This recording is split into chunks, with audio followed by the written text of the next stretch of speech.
Hello students, this is Pratibha, proprietor of Chalukya Academy. This is part 4 organic chemistry. In this session we are going to see the fractional distillation of petroleum.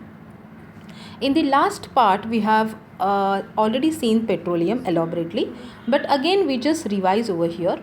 Petroleum is also called a crude oil. It is a complex mixture of hydrocarbons which also contains natural gas. Petroleum is a thick, sticky, black liquid that is found under porous rock. Petroleum itself as a mixture is not useful, but each part of the mixture called a fraction is useful. Each fraction has different applications. So dear students, you can understand that as a petroleum we cannot use, it does not have any application. So we have to separate the components of the petroleum. So each component here we are going to call it as a fraction. So during exam also don't write a component, write a fraction of a petroleum. Okay, so in the question also they do ask in such manner that they always ask the fraction of a petroleum, not component of a petroleum. Okay, so these fractions in petroleum are separated from each other in a process called fractional distillation. So here you can see that we have taken this fractionating column.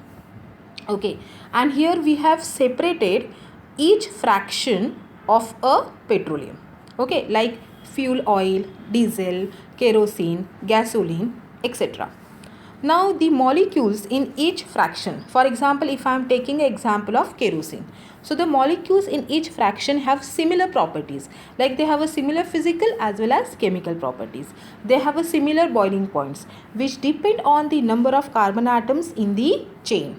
So for example if I am comparing gasoline and kerosene, so gasoline will be having the higher boiling point and kerosene will be having the higher boiling point and gasoline will be having the lower boiling point. So if the kerosene is having the higher boiling point, then it contains higher number of carbon, that is it contains more number of carbon atoms, whereas in gasoline there will be less number of carbon atoms. Okay, so the boiling point and viscosity of each fraction increases as the carbon chain gets longer. So we will see this boiling point and viscosity later on properly. Okay, so now we are concentrating only on the fractional distillation. Now here the fractionating column is hot at the bottom. So this is the bottom part of the fractionating column. So here we are hitting the fractionating column at the bottom. So this upper part will be cooler as compared to the lower part. Now crude oil, now here the crude oil, this crude oil is entering into the bottom part of the fractionating column. Okay, and it is heated strongly. So when the crude oil is heated strongly, it will convert into vapors and the vapors rise in the fractionating column. Vapors of hydrocarbons with higher boiling points will immediately turn into liquid.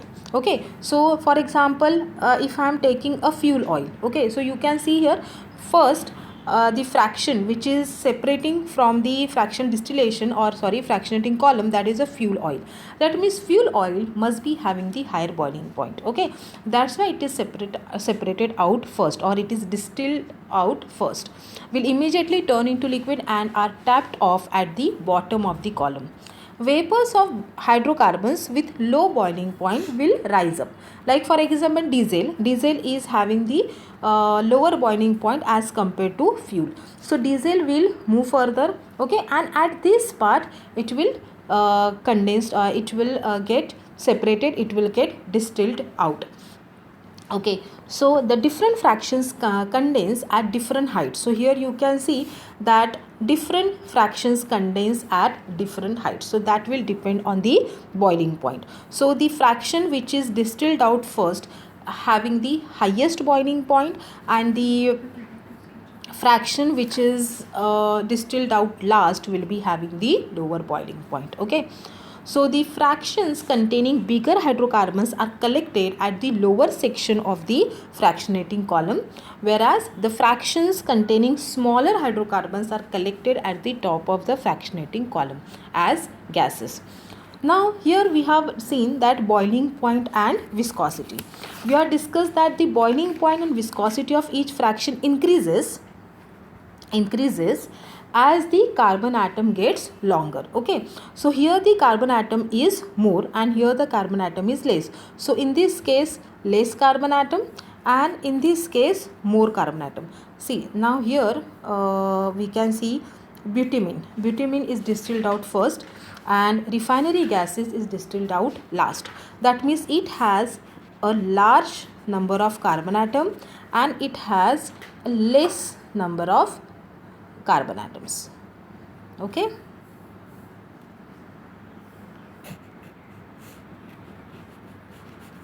more number of carbon atoms and this is less number of carbon atoms.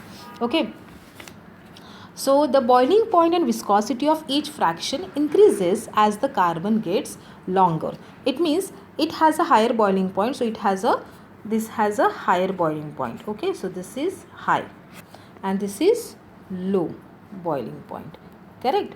So viscosity, so if it is containing higher number of carbon atoms, so it is more viscous, and if it is containing less number of carbon atom, that means it is less viscous. Okay, so let's understand what do you mean by viscosity. So viscosity refers to the ease of flow of a liquid, or we can say degree of flow.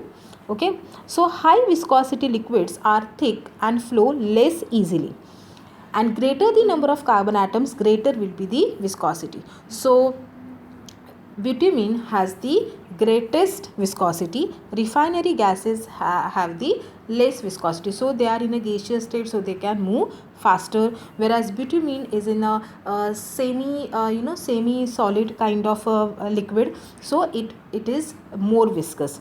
Okay, so greater the number of carbon atoms, greater will be the viscosity. As the number of carbon atom increases, the color of the liquid gets darker.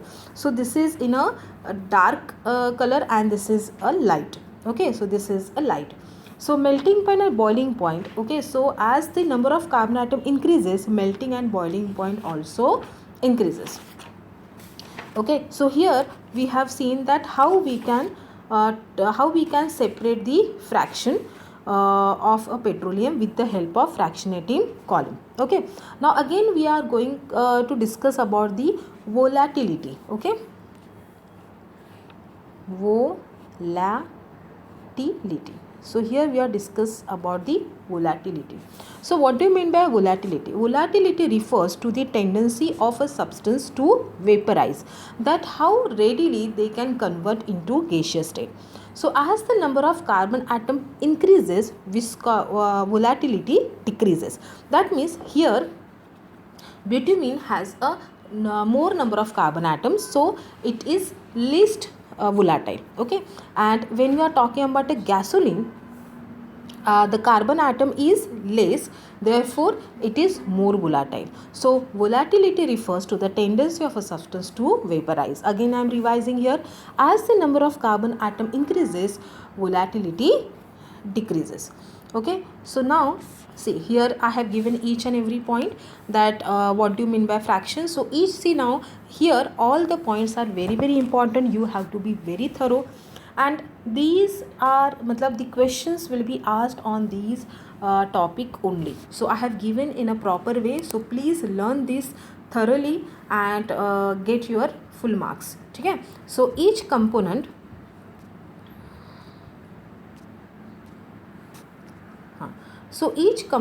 of a petroleum is called a fraction. Each fraction has different applications. The fractions in the petroleum are separated from each other in a process called fractional distillation. So they can ask for 1 mark that what is a fractional distillation. So you can write here. The molecules in each fraction have a similar properties and boiling points which depend on the number of carbon atoms in the chain.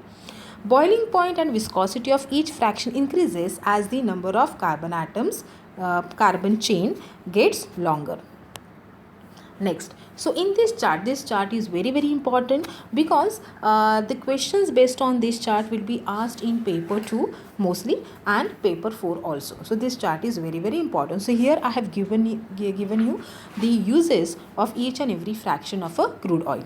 So when you are talking about a refinery gases which will be distilled out last and which will be having the lowest boiling point, okay, and it has a less number of carbon atoms, so it is used in a heating and cooking purpose. Now next is a gasoline, the second last fraction who distilled out. So gasoline use is fuel for cars, like for example petroleum. Naphtha, raw product for producing chemicals. Kerosene for making a jet fuel, paraffin. Diesel, fuel for diesel engines, that is a gasoline. Fuel oil, fuel for ships and for home heating. Lubricating oil for lubricants, polishes and waxes. And bitumen for surfacing rods. Okay, so here we have taken the properly that what do you mean by petroleum, and how you can separate the fractions of the petroleum, and also we have seen the uses. Okay, so I hope that you have understood this video. Have a good day.